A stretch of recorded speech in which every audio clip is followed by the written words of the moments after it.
interesting in their own way. Or as my guest says, everyone has their special. This feature is on a woman by the name of Sandra Milley. She's not famous or really well known to a lot of people, but she is special. And to me, she's Mom. Sandra was born with a disorder called neurofibromatosis, or NF for short. NF can manifest itself in many different ways. It can cause spots on the skin, blindness, or in Sandra's case, tumors. Her tumors developed completely on the left side of her face. They all developed before she was born, and she had to get her left eye removed around the time she was 5 years old. But despite looking different and being different, Sandra lived her life to get married, have 2 children, get a diploma for public relations, and a Bachelor of Science in nursing. She says she lives her life to better the life of others, and that's why I chose her for my feature. I asked Sandra to outline her childhood to me and what it was like growing up in a world where she seemed so different. Growing up was always difficult because when you've got something on the side of your face that makes you look really, really different, it's very obvious that you've got something wrong. People notice that right away, and they, as we all know, children can be very cruel and target people that look different really easily. So I spent a lot of time being bullied. My childhood wasn't all doom and gloom. My parents did an amazing job raising a child that's different, even though they'd never had any experience doing that whatsoever. So for them, the way they raised me was, this is just a fact of life. It is what it is, and okay, let's get going and go on and live our lives. We're not going to dwell on it. It was challenging growing up, but I think it made me a person that is a lot more sensitive to individuals and how they feel and others being targeted.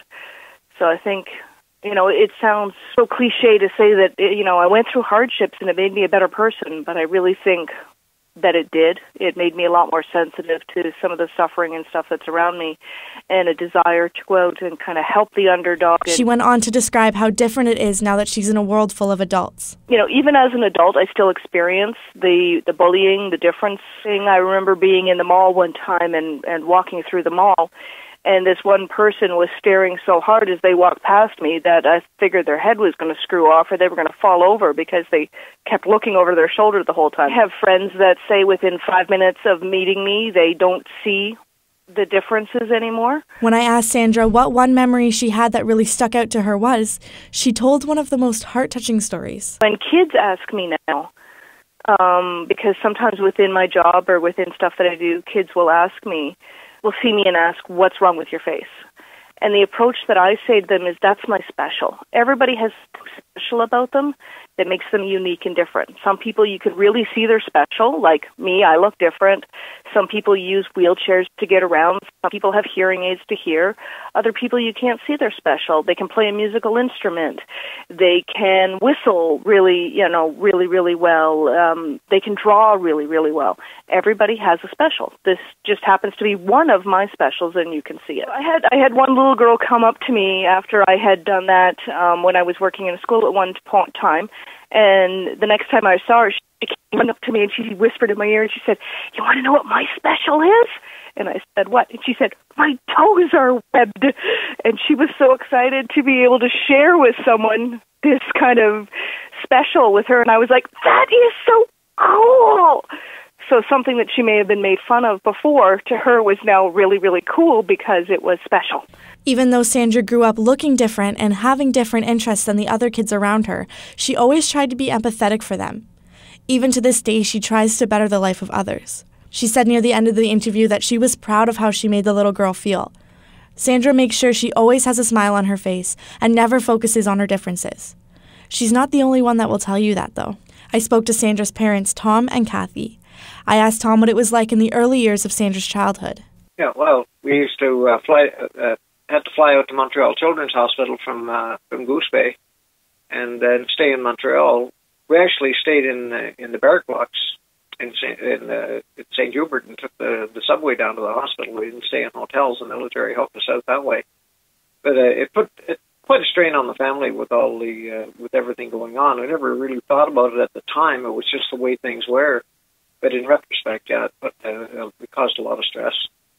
When your mom was in 1974, she would have been 3. We moved out to Montreal, and then we were closer to the hospital. And your mom went through 14 operations on her eye to try to relieve pressure before they finally removed it in 1977. That's the year we moved to Kingston. And then she had to get a prosthesis and then start school. She'd started school in Montreal, but she started grade 1 in Gananoque. And I distinctly remember a field trip to go downhill skiing, and when your mom wanted to join in grade 7 and 8, they had a football team, and she wanted to try out for the football. And we very definitely said no, because she's blind on the one side. We were very concerned about injuries, especially in football, where she wouldn't see people coming up on the side of her. Even if it was flag football, she wouldn't see people coming and she could get hurt. And the same with downhill skiing. The speed she's going, she doesn't see things on the one side. So that was a big difference. And I know she found it very frustrating at times. Even though she moved around a lot at a young age, Sandra was able to keep her head on straight as she started school. I asked about one memory of theirs that showed that Sandra knew she was the same, if not better, than the other kids. With Holly, academically, your mom competed with her best friend. And because of it, neither one of them were jealous or people that were out to climb over other people and make others look bad. They just wanted to excel, and to be able to have Holly being her friend and being her most competitive person around her for academics was really good for both of them. And to some degree, though, I don't think your mother has ever realized that she's as good as or better than most people. That she still has I'm not as good, but I think it's so inherent in her and in her that she doesn't really notice it.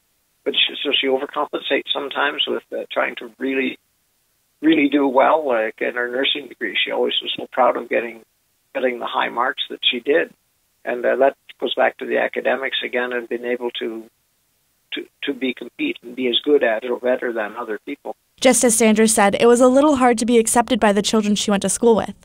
But her dad, Tom, mentioned that she always did have a soft spot for the underdogs. Even as a young person, she had a soft spot for the different people, the ones that had difficulty getting along in society. And I mentioned her falling in love, and the boys she brought home were always the ones parents were afraid of, the down and outers and the ones that were different. One guy she brought home was a glue sniffer. that she did. I don't even think she knew that. But I knew him from other things, and he was sort of shunned by other people. So she fell in love with him and brought him home. It was her new boyfriend. It made me shudder sometimes, but it was just that thing in her heart. And we've always worked with the down and out with the Salvation Army, and so to her it was just an extension of what we did as a family, I believe. And so that. And probably also an extension of her own feelings of other people not valuing her, so that she wanted to make sure that other people were valued and important.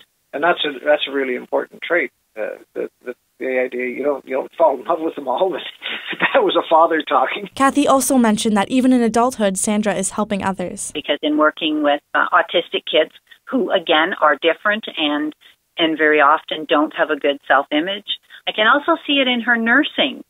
The caring, the caregiving there, the looking after people, and people when they're going through illness often feel defeated and down and hopeless and really bad about themselves. And she's always been a good one for building people up and trying to work to show people that it's not all about what you are on the outside, but what's inside that counts. NF isn't the easiest disorder to live with, but my mother, Sandra Milley, has made the absolute best of it. Growing up, I was taught that everyone is different and that everyone matters. My mom always gave me the analogy of squeezing all the toothpaste out of the tube. Once it's out on the table, it's almost impossible to get back in. What she meant is that you have to watch what you say, because if you say something hurtful, it's almost impossible to take it back. I remember it being perfectly normal that my mom took her eye out to clean it. I remember it being the coolest thing that my mom could make the perfect zombie makeup from all the extra eyes she had laying around the house. Everyone has their special, be it a fake left eye or webbed toes. It doesn't have to be something you can see, but everyone is special and unique.